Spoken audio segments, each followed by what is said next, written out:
We are thankful to God, Your Excellency, that today, as we stand here in Gem, in Siaya, the conversation around our politics is changing. We are not looking at each other on the basis of our ethnicity. We are not looking at each other on the basis of what political parties we come from, but we look at each other as brothers and sisters who belong to one nation, one country, Kenya, with one leader, President William Ruto. Na tunawaheshimu wale wengine wote ambao ni viongozi pia. Your Excellency, I want to encourage you uendelee kuwaunganisha Wakenya wote. Sisi ambao tuko na watoto wachanga. Na nilisikia ndugu yangu Elisha akisema yeye ni mtu wa demokrasia, akasema atatuelezea. Hiyo demokrasia hata mimi nangojea kusikiza. Lakini wakati niliangalia nikaona pia ako na watoto wachanga na ako na mpango ya watoto wengine wachanga. Naona hajazeeka. Na sisi ambao tuko na watoto, Your Excellency, I want to tell you, ourselves, our children, hata hawajui lugha ya mama, lugha ya baba, hawajui wao ni kabila gani, wanajua ni watoto wa Kenya. And indeed, they appreciate that they are also part of the global community.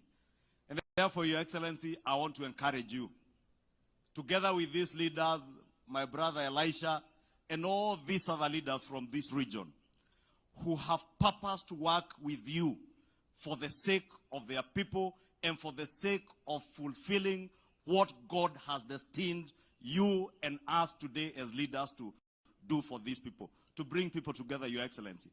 To encourage especially these leaders from Luo Nyanza. Musiuziwe uoga.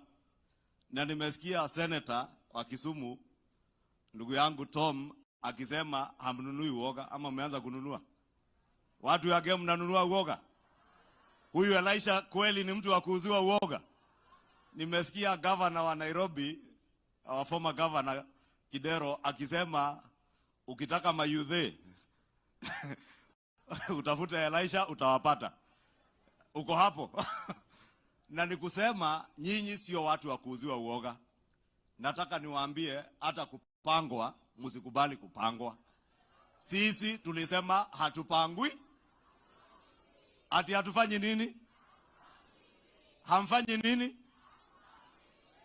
Hampangwingwi. Hata Gema mpangwingwi. Siaya hampangwingwi. Mutajipanga. Hapo mbele mtajipanga. Hivyo nimesikia engineer Gumbo akisema. Hapo Gumbo amesema. Mutajipangia hapo. 2027. Mujipange tuungane pamoja sisi wote kama Wakenya. Au sio ndugu zangu? Kwa hivyo sitaki kusema mengi zaidi ya hayo. Niwaambie sisi kama viongozi wa Kenya Kwanza chini ya Mheshimiwa Rais, tutaungana na nyinyi watu wa Siaya tuhakikisha ya kuwa maendeleo yamewafikia kwa kila kona ya hii nchi yetu na hata hapa Siaya, because you are a part of Kenya. Siaya is Kenya and Kenya is Siaya. Without Siaya, Kenya cannot be. Sindio? And you must feel a part of Kenya.